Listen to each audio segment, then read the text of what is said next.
it's hanging in there. Go, go, go. What's going on, everyone? Back with another episode of Stuff and Things. I know I said I wasn't gonna do this anymore. I said I wasn't going to review cheap Chinese electric skateboards. I have, however, seen a lot of your comments recently and you said, hey, do more e-board videos, do more e-board videos. So that's what we're doing today. What we are taking a look at right now is the JackZoom. Like I said, this board is from China, so all of the components look pretty damn similar to any other Chinese board that I've done in the past. This board has dual hub motors, 350 watts each. They claim that this board will do 26 miles per hour and should give you a range of anywhere between 15 and 17 miles. Those are some pretty steep numbers, so I'm not so sure about that. But that's what we're here for. I'm going to be testing this out today. I do have a couple quick notes before we get into this. When I received this board earlier last week, I took it out of the box and was kind of inspecting it, checking out the different parts that they put into it, and there were a couple issues that I noticed. One of them being this rear truck. I'm not exactly sure if you guys will be able to see this on video, but it's a little bent. This wheel and axle seems to be okay, but this one, there's definitely a slight bend in it, and I think because of that bend, this wheel was not spinning properly. Here's a quick video of that issue. As you can see, I would spin the wheel and it would kind of just get hung up, so I typically don't ride boards before I actually go out and test them. I had to test this out, make sure it was going to be relatively safe. I rode it around my driveway really quick, and the wheel definitely freed up, but that bend is still in there, so I'm not exactly sure if there's a quality control issue going on there, but yeah, that's what I'm working with. Here's the controller. It's actually a pretty nice looking and feeling controller, lanyard included. You got the power button, a reverse button. You will also use the power button to cycle through the different riding modes. This is a very familiar thumb scroll wheel type of design like you would find on the boosted board or the WowGo. I'm glad to see that JackZoom is using something different, not the same controller that you found with the YeePlay or the Meepo. I'm just really not a big fan of those controllers. Power button is down here behind the rear motors. Press that to turn it on. Press and hold this to turn the remote on, and should be good to go now. One thing I do like about this board is the overall size and shape of the deck. It's pretty unique compared to some other ones that I looked at in the past. As you can tell, there is a little bit of a kicktail, so I can put this thing down nicely and pick it up just as easily. The grip tape is also pretty unique. JackZoom, Surf Your Road. Overall, I think the board is pretty good looking, aesthetically speaking, other than some weird things like the bent axle in the back. And also, if I spin this back wheel, you can tell that the urethane does not really line up on the hub motor. So it kind of looks like it's wobbling, but it's just uneven rubber part of the wheel. I don't know, that's kind of being nitpicky, I guess. This board is coming in at just over $400 right now. I believe it's about $415 shipped to your door. And at that price point, it definitely makes it competitive with some of the other options like I already mentioned, the Meepo and the WowGo. Those are two boards that are kind of competitors in the game right now. The board is nice and wide. There's a lot of room to place my feet on here. There's also a little bit of a concave to it. If this thing gets up to speed like it says, 26 miles an hour, I'm definitely going to like that for keeping my feet planted to the board. Here's a little bit of a flex test.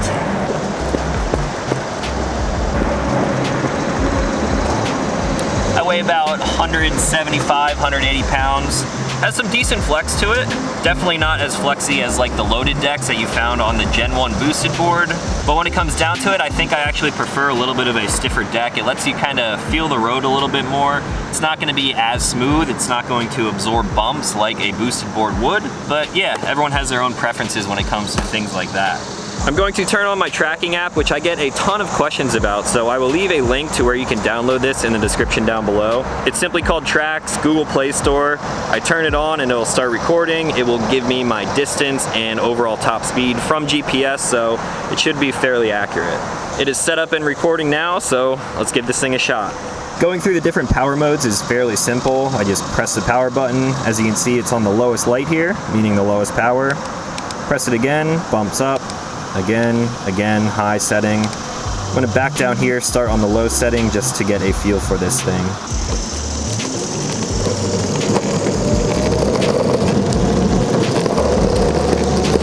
I'm not gonna make it up this little hill in slow mode. Let's bump it up one more.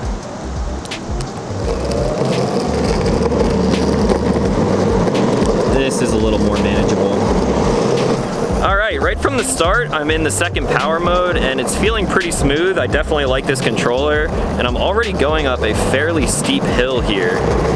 I just came up that hill in the second power mode, so that is pretty good. The board is obviously freshly charged, so it should be able to do that. But I'm really curious to see what this thing will do after I've been riding it for a little while.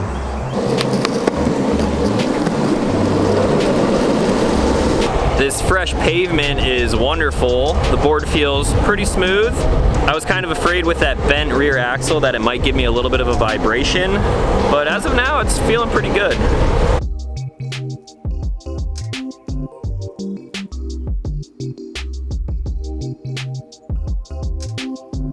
I'm going full speed in the second power mode right now. It's actually fairly comfortable. It's not too slow, not too fast either. Let's give the brakes a shot here at this stop sign. Yeah, powerful, pretty responsive. It's feeling good.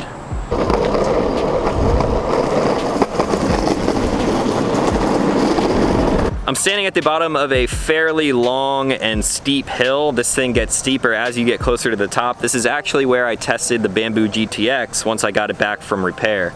The JackZoom is on the highest setting now, and if anything is going to make this board overheat and show any weakness, this type of hill is going to be that.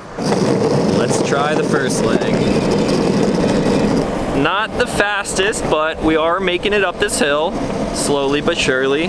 First section done. Let's go across to the steep part. I'm not sure if it's gonna do this or not. Ooh, it's trying. Second plateau. Now for the steepest part. It's hanging in there. Go, go, go. This is obviously one of the downsides of choosing a hub motor board over belt-driven boards. Belt-drivens typically will give you more power unless you step up to something really crazy like the Inertian Raptor 2. I would really love to check that board out, but I just can't justify spending money on something like that right now. All right, well, we made it up. Curious what the battery power is looking like. I have 3 lights on the controller. I'm assuming that is going to be the battery. Didn't really find any information on that in the instruction manual. But yeah, we made it up here. Now let's see if this thing can actually hit 26 miles per hour. Here we go, from a dead stop, full throttle. Acceleration curve is definitely smooth, but let's see how fast we can actually go.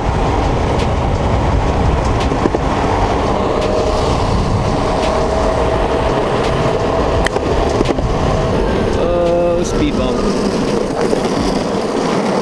That actually felt like it might be pretty close. Let's check out the GPS. No, it's not actually. Never mind. I was very off. That was only 18.67 miles per hour. I have gone 2 miles, and according to their specs, I should be able to go a lot further, so let's keep on going.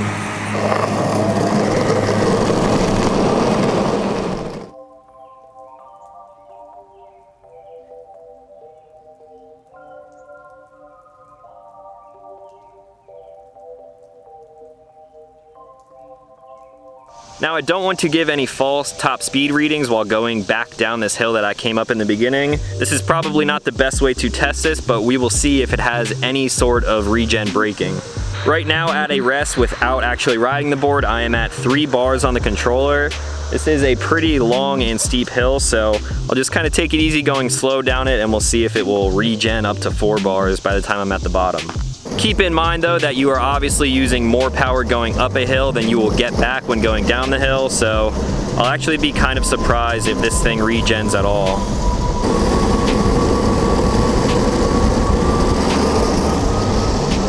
As I'm riding down this hill and braking, it is showing full power level, so I guess there is a little bit of regen.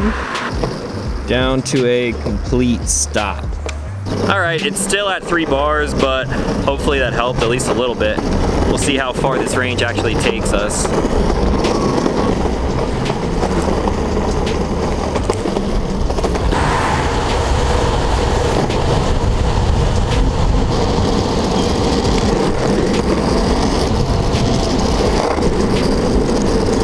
Let's check out reverse real quick. Woo! All right, I don't think the speed is limited in reverse like some boards are. Yeah, that can definitely go full speed in reverse.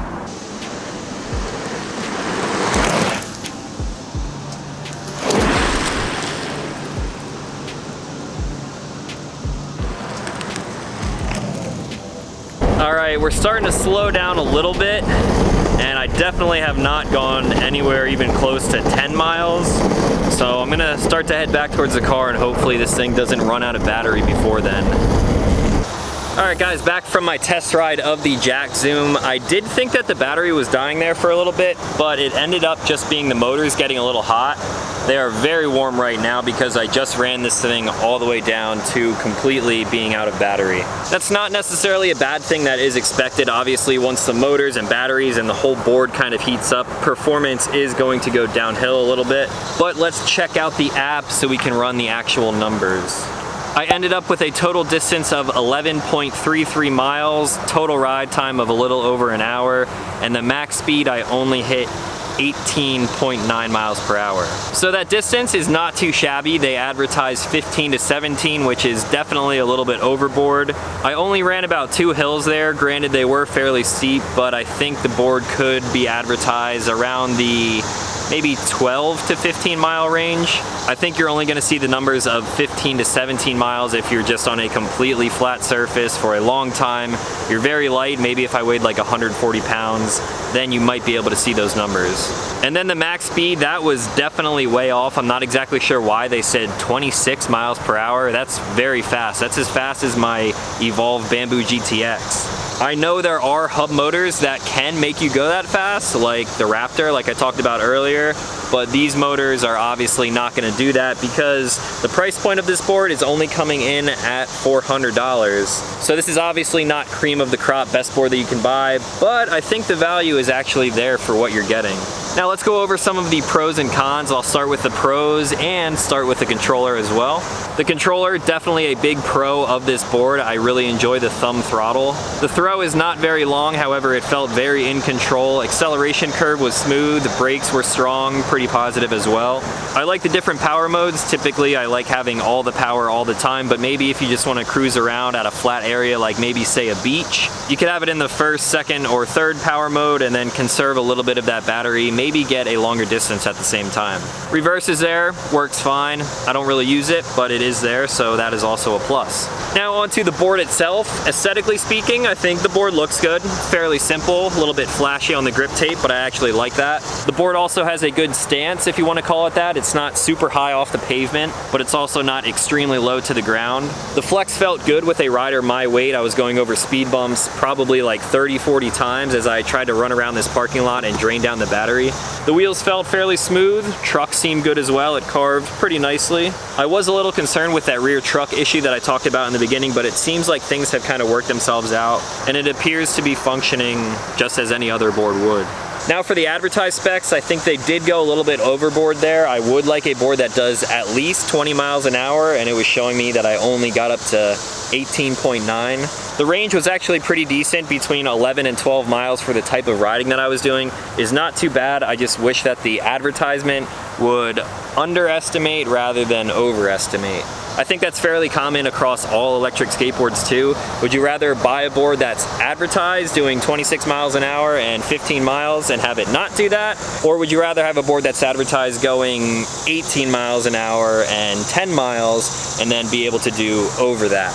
But hey, every riding condition and rider is different depending on what you're doing with the board, and that's why I'm making these videos anyway, to test them out and let you know how an average guy like myself takes one of these and how it performs. So that's a little bit on the con side. I also believe that this rear axle truck issue might be a little bit of a con as well. I did inform JackZoom that my board came to me like this and they weren't sure if it was quality control issues or maybe something happened in shipping that they were banging this thing around. I am a little OCD, so this little crookedness of the truck does bother me a little bit. But at the same time, it works, and for $400, it might not be a bad option for you. So I believe that's all that I have on the JackZoom. If you guys have any questions about this board specifically, feel free to leave those in the comments down below. I typically reply to comments within the first hour or two after a video is posted, so if you want me to answer something, make sure you turn on notifications. That way you're here right when the video goes live. If you want to check out this board and anything else that they offer, I will of course leave links to where you can find that in the description down below. And hopefully you guys enjoyed this sort of revival of the electric skateboards. Like I said, I'm not a huge fan of reviewing cheaper Chinese boards, but hopefully you guys find some value in it. If you do, leave me a thumbs up. Also, if you're new to the channel, consider clicking subscribe because I make new videos every week. That's gonna be all for today. So as always, thank you guys for watching, and I'll talk to you in the next one.